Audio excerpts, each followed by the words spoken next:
Braces do affect your eating and diet habits. और बने रहिए हमारे साथ, आज हम इसी टॉपिक पर डिस्कस करने वाले हैं। Hello friends, this is doctor Pooja and I am your orthodontist. Friends, आपने रिसेंटली ब्रेसेस ट्रीटमेंट स्टार्ट करवाया है, तो I would like to congratulate you because आप जा रहे हैं एक ब्यूटीफुल हेल्दी स्माइल की तरफ। बट फ्रेंड्स, ब्रेसेस ट्रीटमेंट के साथ साथ एक बहुत इंपॉर्टेंट पॉइंट है जिसके बारे में आपको हमेशा ध्यान रखना होगा जब तक आपके ब्रेसेस लगे हुए हैं, और वो है do braces affect eating and diet. तो friends, yes, braces do affect your eating and diet habits. और बने रहिए हमारे साथ, आज हम इसी टॉपिक पर डिस्कस करने वाले हैं कि ब्रेसेस ट्रीटमेंट के साथ आपकी डाइट और आपकी ईटिंग हैबिट्स पर क्या इफ़ेक्ट पड़ता है, क्या आपको वो मॉडिफाई करना चाहिए और बहुत कुछ। तो बने रहिए हमारे साथ। तो फ्रेंड्स, जब आप अपने ऑर्थोडोंटिस्ट के साथ अपना ब्रेसेस ट्रीटमेंट के लिए फर्स्ट ऑर्थोडोंटिक चेकअप या कंसल्टेशन के लिए आते हैं, तो आपके मन में बहुत सारे सवाल होते हैं, और उनमें से एक सवाल ये भी होता है कि क्या ब्रेसेस लग जाने के बाद हमारे ईटिंग और डाइट हैबिट्स में कुछ चेंज आ सकता है। बहुत सारे पेरेंट्स और बहुत सारे पेशेंट्स इस चीज़ से बहुत वरीड होते हैं। तो फ्रेंड्स, आपको मैं यही बताना चाहूँगी कि ब्रेसेस ट्रीटमेंट सबसे पहले एक टेम्परेरी ट्रीटमेंट है। जब तक ब्रेसेस का ट्रीटमेंट आप ले रहे हैं, तभी तक आपके लिए कुछ इंस्ट्रक्शंस ऑर्थोडोंटिस्ट देते हैं regarding your eating habits and diet. Friends, ये इंस्ट्रक्शंस क्यों दिए जाते हैं, आइए ये मैं आपको बताती हूँ। Friends, braces is just a small word but it is itself a appliance. ये एक पूरा अप्लायंस होता है जिसके बहुत सारे पार्ट्स होते हैं, जैसे कि ब्रैकेट्स जो आपके इंडिविजुअल टीथ पे बॉन्ड किए जाते हैं, वायर्स, और इसके साथ साथ modules, elastic chains, springs, buttons और बहुत कुछ।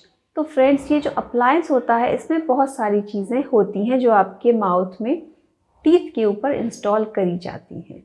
फ्रेंड्स, ये बहुत डेलिकेट अप्लायंस होता है, तो इसको मेंटेन रखने के लिए आपके माउथ में हमको आपकी डाइटरी हैबिट्स को थोड़ा सा मॉडिफाई करना होता है। तो उसमें ये इम्पॉर्टेंट पॉइंट्स आपको ध्यान रखने हैं कि आप सबसे पहले अपने ऑर्थोडोंटिस्ट ने जो बताया है उस हिसाब से अपने खाने को मॉडिफाई करें। हम लोग आपको बताते हैं कि अगर आपके दांतों पे ऊपर और नीचे दोनों टीथ पे ब्रेसेस यानी ब्रैकेट्स लग गए हैं, तो अब आपको बाइटिंग फ्रंट टीथ से नहीं करनी है, क्योंकि अगर आप बाइट करेंगे तो उसके फोर्स के रिजल्ट से आपके ब्रैकेट्स जो हैं वो डीबॉन्ड हो जाते हैं, वो निकल जाते हैं, लूज़ हो जाते हैं, और आपके ट्रीटमेंट इससे अफेक्ट होता है, यानी आपका ट्रीटमेंट इससे डिले हो जाता है जब तक आप दूसरा अपॉइंटमेंट लेकर उसको फिक्स करवाने के लिए नहीं आते हैं। तो friends, I would like to suggest, अगर आप ब्रेसेस का ट्रीटमेंट ले रहे हैं तो सबसे पहले आपको फ्रंट टीथ से biting, specially of hard food, sticky food, chewy food आपको बिल्कुल भी नहीं करना है। आप अपने फूड को बाइट साइज पीसेस में स्मॉल कट करके अपने पीछे के दांतों से आराम से चबाकर खा सकते हैं। फ्रेंड्स, जो भी सॉफ्ट फ्रूट्स हैं जैसे कि बनाना, मैंगो, पपाया, ये आप आराम से अपने ब्रेसेस के साथ खा सकते हैं। ये instructions hard and whole fruits के लिए हैं जो आपको बाइट नहीं करने हैं अपने दांतों से अगर उन पर ब्रेसेस लगे हुए हैं। तो फ्रेंड्स, कुछ स्टिकी फूड होते हैं, जिस तरह से कुछ चूई फूड होते हैं जैसे कॉर्न ऑन द कॉब है, वो आप बाइट नहीं कर सकते, या फिर मक्का है, पॉपकॉर्न है, ये आपको बाइट नहीं करने हैं।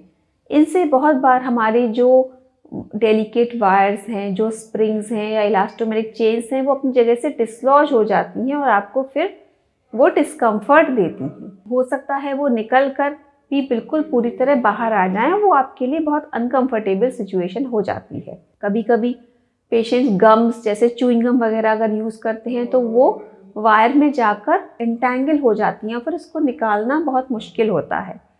ऐसी चीज़ों से वायर के जो हम एंड्स क्लोज करके भेजते हैं वो खुल जाते हैं और वायर आपको पोक करने लगते हैं।